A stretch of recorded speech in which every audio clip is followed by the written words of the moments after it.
Let's now get some insight into perhaps what really happened from the point of view of the First Lady. The spokesperson of the First Lady, Mr. Aliyu Abdullahi, joins us on the program tonight. He's in our Abuja studio. Thank you so much, Mr. Aliyu Abdullahi, for talking to us.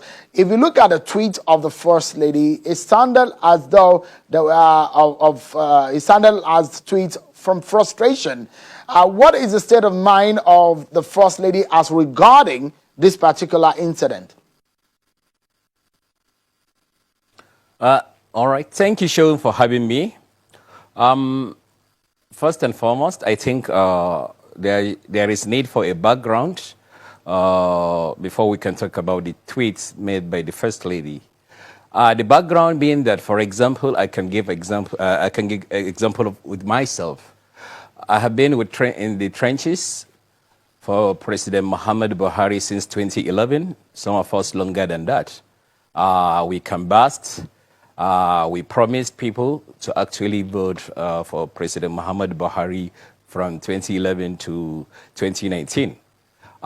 So we actually have a lot at stake, as stakeholders, to ensure we will pray and also support him to deliver on the mandates and promises made to Nigerians, especially people we canvassed to vote for him. So that is me, a small me. If you now look at someone like the First Lady, who has been with the president, married to him over 30 years now, her destiny, or let me say their destiny, is linked together, intertwined. There is no greater person or supporter of the president than the First Lady, because his legacies will affect her and will affect the children of their children, even after leaving office. So if you look at the past 5 years, what the administration of President Muhammad Buhari did, and this is purely my opinion, it did quite well, but a lot of works need to be done, are still ahead of us. And not much time is left. Only about 3 years to do that. And imagine if the president becomes sick, God forbid, that even makes it less time than that 3 years. So naturally, the First Lady is protective of her family, including her husband, the President Muhammad Buhari. So any threats or anything that will come towards the president in form of that will affect his promises to Nigeria, his performance, she will try to protect that. If you recall, when one of her daughters returned from London after her school was closed, she insisted the young woman to go into self-isolation for 14 days. She didn't see the young woman. Nobody saw her until after 14 days. Now, that's the nature of the First Lady, Aisha Muhammad Buhari. She protects her family and she protects the president.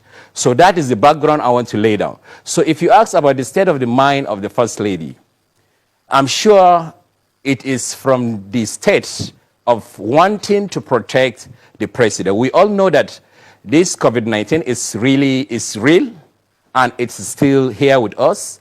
And if you look at it very well, it is no longer a secret that people who have advanced in age are the ones at more risks of contracting it and risks of not surviving that illness. And we in the State House, we have a clear example.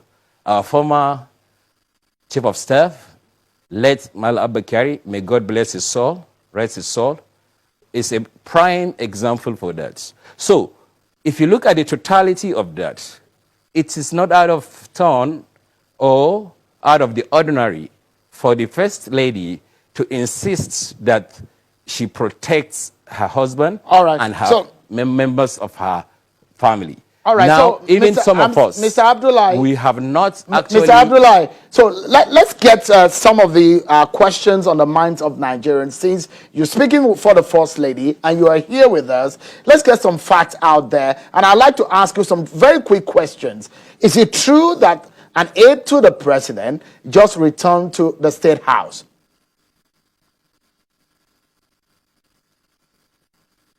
Well, that could be true but what I know, I'll tell you, I think this is almost public knowledge. Whether a particular aide or anybody, all of us, the First Lady ensured that because she doesn't know where we are on a daily basis. So if you don't have a close proximity working relationship with the president, you are not allowed close to the president.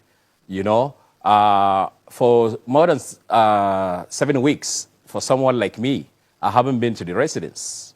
And that is me being her spokesperson. I haven't seen her.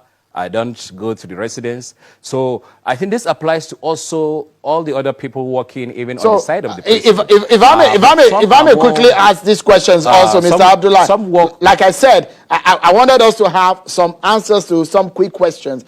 The question here, which a lot of people were worried about, which led to this incident, which is being reported now, is the fact that an aide of the president returned from a journey and the First Lady insisted that the president should go to self-isolation. Is that a fact of the matter? Yeah, it's a fact. So what led to the shooting? That's what I want to say. See, for the shooting, I don't want to comment on that. Number one, I was not there when the whole incident happened. I left the office around 2 p.m. That is the vicinity of the villa. You know me very well, Sheun. I always speak facts and the truths. I don't speculate. I will not venture into speculation. And the president has already ordered investigation. We have seen the statement from the senior special assistant to the president of media, Malangarba Shehu. I think it's best we allow the police authority to come out with the reports of what happened, and perhaps then Nigeria can be informed about what happened with regards to the shooting. But with regards to the First Lady's insistence on anybody who works close to the president and steps outside Abuja, for example, you see there is still interstate traveling ban in place. Part of the quarantine law signed by Mr. President prohibited going out of the state if you are not part of the exemption lists that may be on essential services and so on.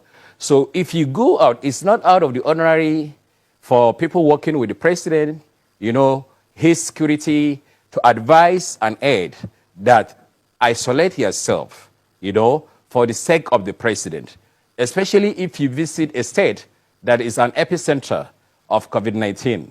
State like Lagos is an epicenter.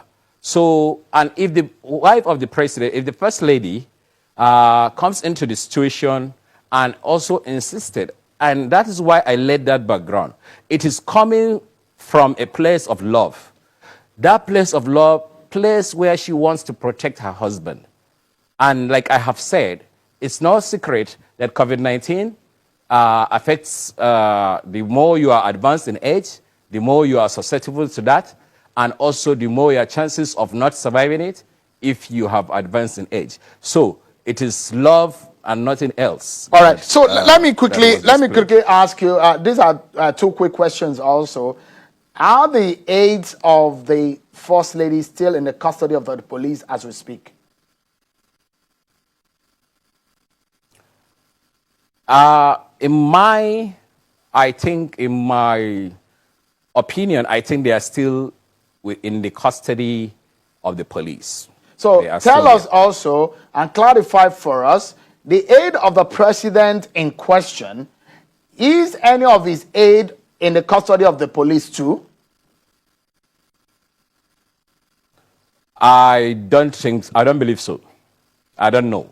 The best answer is I should say I don't know, because I don't know everybody that is in the custody of the police. But I know, since I work with the First Lady, I know that her security aides, the ADC, her escort commander, and other detachment of police that are attached to her office, they are in custody of the police.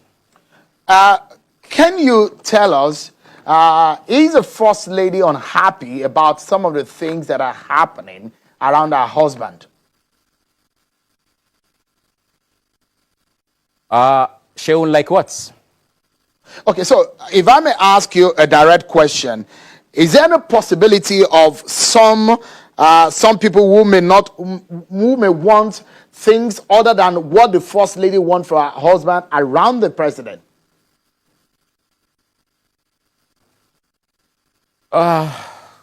See, although I have not really fully understood your question, but I will still give you. All right, so let me give you a background so that I can help. So let me give you a background so that you can answer the question rightly. So the First Lady has spoken out and spoken up about situation in the villa. And she's spoken about the cabal. She's spoken about issues that those who are benefiting from the office of our president are some people who did not work for the campaign. And she's also spoken up as regarding the performance from the office of her husband, saying that governance issues must be delivered. So I'm asking the question, it does look from the background you gave us that the wife of the president wants the good for the office of the president. So are there people around the president that the First Lady thinks they do not want as much good as she wants for her husband? Well, there are two sides to answering that question, Sheun. First, number one, the examples you gave are quite correct.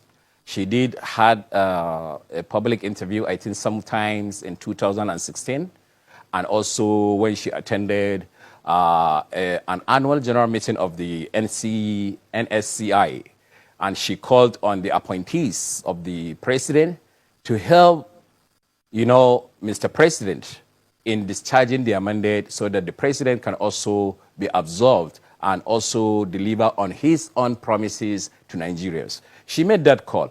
The First Lady, everybody know in Nigeria, she means well always. And she always speak out until very recently, and because the reason why she has stopped speaking publicly now is because whenever she actually speak, people misconstrue or take her statement out of context. So, but she always meant well for the country, and her own agenda, or let me say, her own major focus is for this president to succeed and leave a lasting legacy so that she and her children can also have a bright future even after this administration is over.